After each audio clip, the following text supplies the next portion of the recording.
A provision is a liability, with uncertain timing, or amount. How is a provision measured? We listen to Susan. If the provision is an onerous contract, then it is measured at the cost, which cannot be avoided, regardless of whether the reporting entity decides, or fails, to fulfill the contract,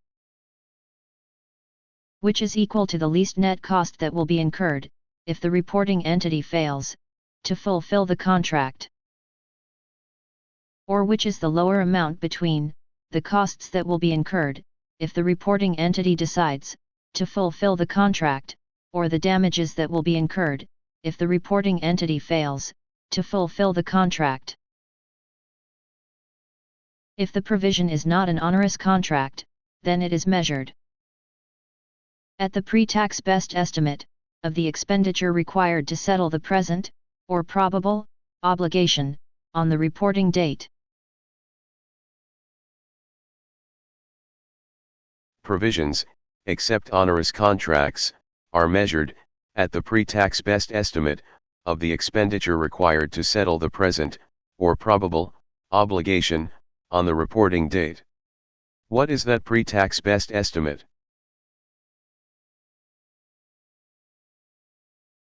We listen to Jennifer. The pre-tax best estimate of provisions, except onerous contracts, is the rational pre-tax payment to settle, or transfer, the present, or probable, obligation, on reporting date, and may be any of these estimates. This is the weighted probability of all possible outcomes for a class of similar obligations, such as product warranties and refund liabilities, with unequal likelihoods. This is applied for a continuous range of possible outcomes with equal likelihoods. And this is the weighted probability of significantly possible outcomes for single obligation with significant and insignificant likelihoods. The pre-tax best estimate of provisions, except onerous contracts, may be any of these estimates. When and how is that pre-tax best estimate discounted to present value? We listen to Kenneth.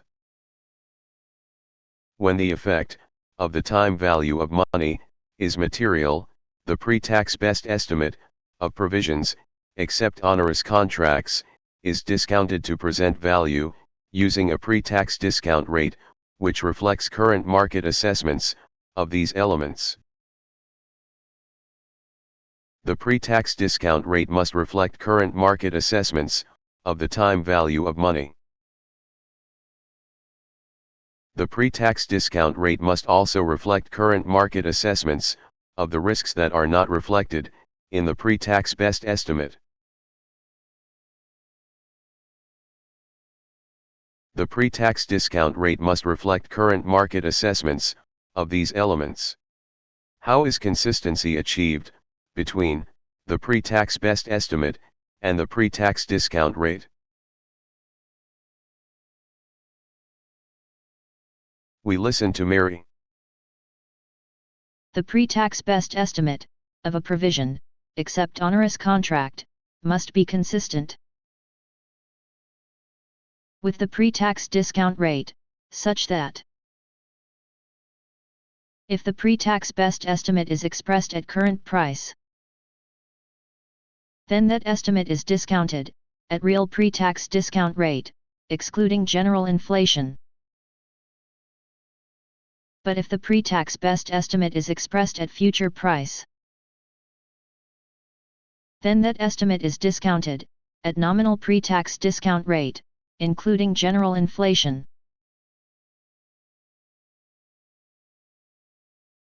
The pre-tax best estimate of a provision, except onerous contract, must be consistent with the pre-tax discount rate. How are risks specific to a provision, except onerous contract, reflected in the pre-tax best estimate and in the pre-tax discount rate?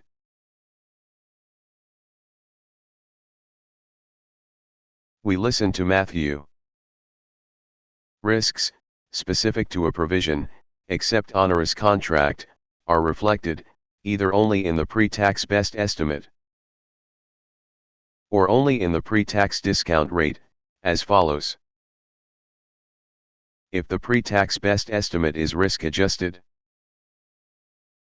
then that estimate is discounted, at the risk-free discount rate, for which Treasury bond rates are deemed, as the most suitable measure. But if the pre-tax best estimate is risk-free, then that estimate is discounted, at the risk-adjusted discount rate.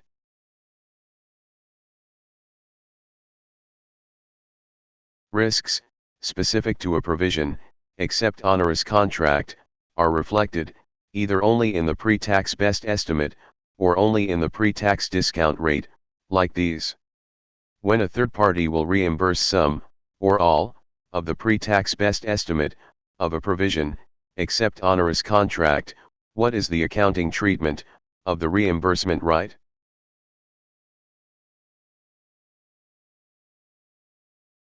We listen to Michael. When a third party will reimburse some, or all, of the pre-tax best estimate, of a provision, except onerous contract, the reimbursement right is treated, as follows. The reimbursement right is recognized as a provision reimbursement asset, separate from the provision, if the receipt thereof is virtually certain, when the pre-tax best estimate, of the provision, is settled. The reimbursement right must not be more, than the pre-tax best estimate, of the provision. And the reimbursement right is allowed, but not encouraged, to decrease the amount presented, as provision-related expense. When a third party will reimburse some, or all, of the pre-tax best estimate, of a provision, except onerous contract, the reimbursement right is treated, like these. What if several entities are obliged to settle the provision?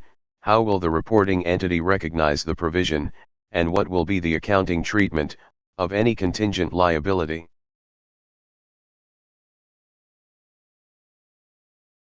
We listen to Susan. If several entities are obliged to settle the provision, the accounting treatment of any contingent liability depends on whether the provision is joint or solidary, as follows. If the reporting entity is obliged to settle its proportional share, in the provision, then, any financial incapacity, of another entity, will not increase its proportional share, and the reporting entity will disclose no contingent liability. But if the reporting entity can be obliged to settle the whole provision, with right to reimbursement from other entities, for their proportional shares, then, any financial incapacity, of another entity, will proportionally increase its proportional share, and the reporting entity will disclose a contingent liability, for the proportional share, of other entities.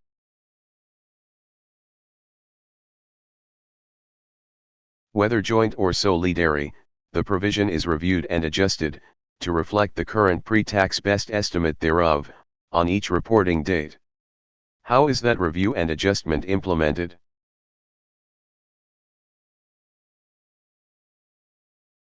We listen to Jennifer. On each reporting date, provisions, except onerous contracts, are reviewed and adjusted, to reflect the current pre-tax best estimate thereof, as follows. Any increase in the carrying amount, to reflect the passage of time, is recognized as interest expense, on the separate statement of profit or loss, or in the profit or loss section, of the single statement of comprehensive income. The provision is reversed, when the outflow, of economic benefits, ceases to be probable. And the original provision is reversed, and a new provision is recognized, when the original provision will be used, for expenditures different from the original purpose. Having determined how are provisions measured and adjusted, we now review what we recently studied. You listen to me. Provisions are measured, as follows. If the provision is an onerous contract, then it is measured at the cost, which cannot be avoided, regardless of whether the reporting entity decides, or fails, to fulfill the contract, which is equal to the least net cost that will be incurred, if the reporting entity fails, to fulfill the contract, or which is the lower amount between, the costs that will be incurred, if the reporting entity decides, to fulfill the contract, or the damages that will be incurred, if the reporting entity fails, to fulfill the contract.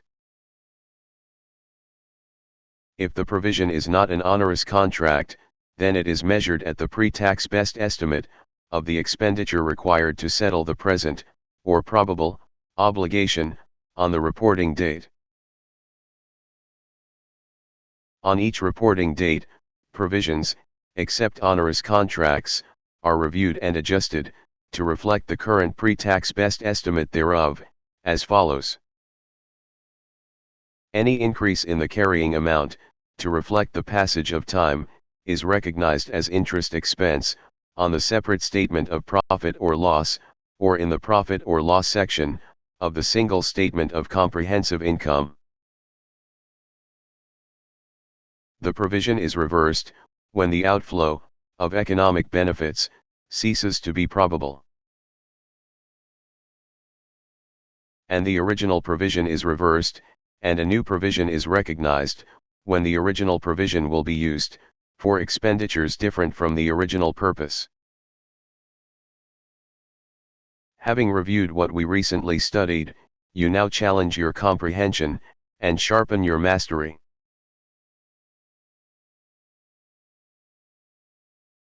Challenge your comprehension. By answering the end of chapter theory questions, on the measurement and adjustment of provisions, in Volume 2, Liabilities and Shareholders Equity, of the excellent Intermediate Accounting series, distributed worldwide through Amazon marketplaces and expanded distribution channels. And sharpen your mastery. By answering the randomized theory questions, on the measurement and adjustment of provisions, in the textbook companion website, wherein you select the Quizzes tab, Volume 2 from the Volume drop-down, Chapter 2 from the Chapter drop-down, Measurement and Adjustment of Provisions, from the Topic drop-down, and Theory from the Type drop-down. Thereafter, click Submit, to track your raw and percentage scores, along with your speed. With free and unlimited access, you can click Reset, to try again.